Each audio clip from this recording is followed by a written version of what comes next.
Graça e paz, Deus abençoe a todos. Estamos de volta com o livro de Salmos, e o Salmo de número 2 foi chamado e é também conhecido como o Salmo do Messias, o Príncipe. O Salmo do Messias, o Príncipe. E o salmista, ele inicia aqui com uma pergunta: por que se enfurecem os gentios e os povos imaginam coisas vãs? Por que se enfurecem os gentios? Ou outras versões dizem por que se rebelam ou se revoltam os gentios e os povos imaginam coisas vãs? O salmista está sendo conduzido a um questionamento sobre uma verdade. De tempos em tempos, não só os gentios, mas também os povos da terra, aqui uma referência ao povo de Israel, né, ao chamado povo de Deus, não que Deus não seja o Deus de todos os povos da terra, mas com vistas a um vínculo, a um vínculo pactual com o propósito de abençoar a totalidade da humanidade. Gentios se rebelavam contra a palavra de Deus, é o que está dizendo o salmista. Por que tanta revolta contra a verdade? Por que tanta insubordinação aos planos e aos decretos estabelecidos pelo próprio Deus? É claro que isso é inerente à natureza humana. Não só o questionamento, mas também a rebeldia e a rebelião. O Spurgeon, ele fala o seguinte: o salmo começa abruptamente com uma interrogação indignada e certamente adequada. Certamente não deve nos surpreender o fato de que a mente do salmista se pasme diante de criaturas reunidas em tropas contra Deus.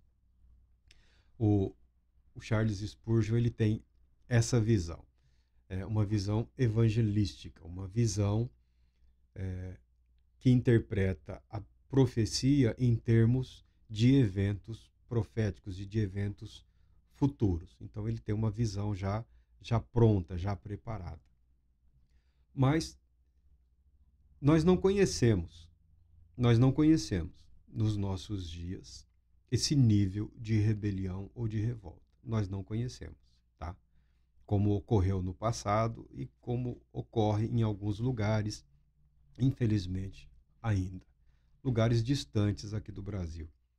Ainda que algumas regiões tem-se notícias de comportamentos criminosos e inadequados, não existe por parte do Estado ou das autoridades um interesse em destruir ou desconstituir as religiões. De um modo geral, no Brasil, não. O interesse é outro. O interesse é se apropriar da narrativa religiosa com fins outros. Isso é o que nós estamos vendo, isso é o que tem ocorrido nos últimos anos aqui no Brasil. Principalmente por conta das fracas lideranças religiosas que nós estamos vendo hoje no mundo todo. Não é só no Brasil, é no mundo todo. E não só fracas lideranças religiosas, né? Lideranças frágeis em todas as áreas, né? Principalmente na área política mesmo. Tá? O nível caiu e caiu bastante. É um momento triste, que eu creio que será superado. Ele conta aqui a história, ele narra a história, que na Espanha, não era o país Espanha, era a região da Espanha, a península, controlada pelo Império Romano, lá por volta do ano 300 e alguma coisa. O imperador romano, um dos imperadores romanos, né, é o Diocleciano, ele, na tentativa de revitalizar a história, a tradição, a cultura, e, e tentando novamente impor a religião romana, né, o culto a Roma, o romanismo, o culto aos imperadores, o culto aos deuses de Roma, o culto à cidade, se bem que ele nem gostava da cidade de Roma. Alguns acreditam que esse imperador romano, se esteve na cidade lá uma ou duas vezes e foi muito, ele mesmo não gostava da cidade, mas dos valores romanos, né, dos princípios da cultura, principalmente da cultura através da religião estatal, o culto a Roma, o romanismo. Ele infligiu uma perseguição aos cristãos. todo o Império Romano. Nessa época o cristianismo não era tão grande, mas já era um movimento que incomodava, porque os cristãos não se submetiam a esse tipo de culto, a esse tipo de adoração. Alguns se submeteram, alguns se dobraram, mas boa parte resistiu e sofreram as perseguições, né, que alguns chamam de uma grande perseguição. O fato é que Diocleciano mandou estabelecer dois monumentos foram construídos na Península Hispânica, com as seguintes palavras: Diocleciano, Jovio, Maximiano, Hercúleo, Césares Auguste,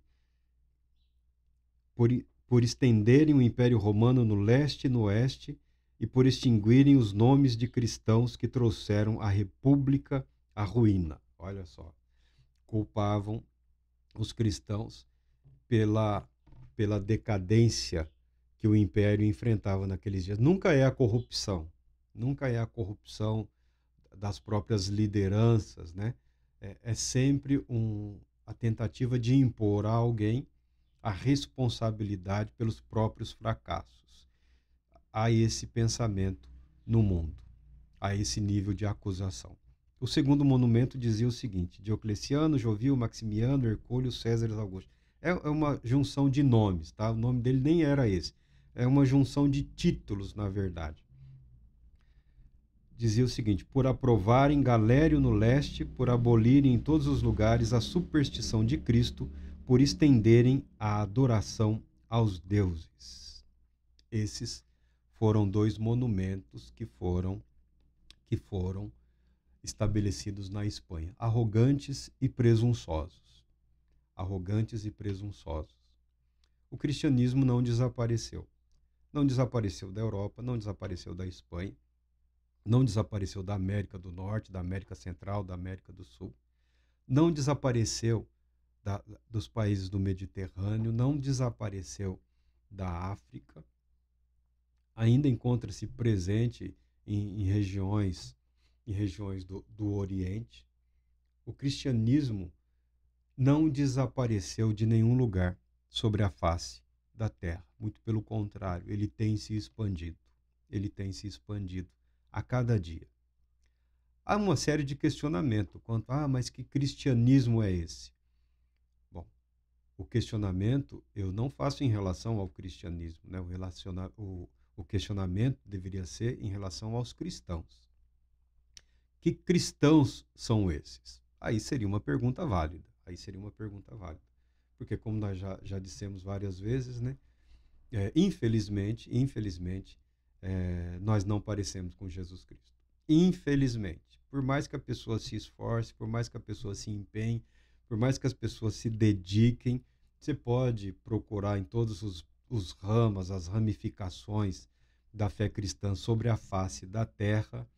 Você pega os evangelhos, você lê a vida de Jesus, os feitos de Jesus, a atitude, a maneira como ele enfrentava as adversidades, a maneira como ele fazia questão de impor a verdade e como essa verdade se refletia na manifestação do poder de Deus, abençoando as vidas de todos aqueles que acreditavam na palavra de Jesus o Cristo. Nós somos obrigados a admitir que o nível de semelhança é pequeno, é muito pequeno. Então, uma rejeição que hoje há em relação ao cristianismo não se deve necessariamente a Jesus o Cristo, que o nosso Senhor é muito respeitado de um modo geral em todas as religiões sobre a face da terra. O mesmo não se dá com os cristãos. Mas essa pergunta que o salmista faz em relação aos dias dele, porque os povos estão se rebelando contra o ungido do Senhor, porque os gentios, ela é verdadeira ainda hoje. E ela é muito verdadeira, principalmente no ambiente religioso. Se nós, cristãos, não parecemos muito com o nosso Senhor Jesus Cristo, é porque nós temos resistido na operação e na atuação do Espírito Santo no que diz respeito a transformação do viver humano numa vida de consagração, de dedicação, de louvor e de adoração a Deus. Então, os povos, os gentios e os não gentios continuam imaginando coisas vãs. E essas coisas vãs se refletem principalmente numa vida, num ambiente de igreja aparentemente desnorteado, confuso, desorientado, sem uma perspectiva, sem um propósito claro, sem um objetivo claro, ou, pelo contrário, com objetivos e propósitos que contrariam a palavra de Deus. Ou seja, a rebeldia permanece. A palavra do salmista continua verdadeira. O Deus do salmista continua verdadeiro. O Espírito que inspirou o salmista continua atuando na vida da igreja hoje. A verdade vindo à tona é um meio de cura, é um meio de Deus tratar. Se as pessoas se decidirem aceitar a verdade, se arrependerem dos seus pecados, voltarem-se a Deus, voltarem-se à palavra de Deus, com toda certeza o Todo-Poderoso Deus a abençoará. Eu nunca vejo esses salmos, eu nunca vejo a mensagem profética como algo a ser temido, como algo que promove o desespero, como algo que promove a fatalidade ou o fatalismo.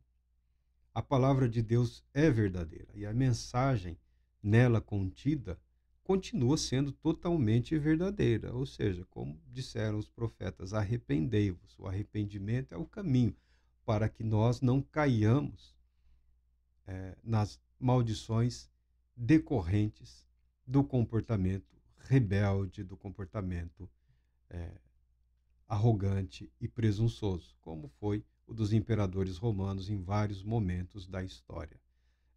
Monumentos que diziam que o cristianismo, que a superstição cristã havia desaparecido completamente do império. Não, não desapareceu. Não desapareceu do Império Romano, não desapareceu sobre a face da terra. O Evangelho de Jesus Cristo tem sido proclamado aos quatro ventos, a todos os povos da terra. Deus Todo-Poderoso te abençoe, te proteja e te conceda a paz.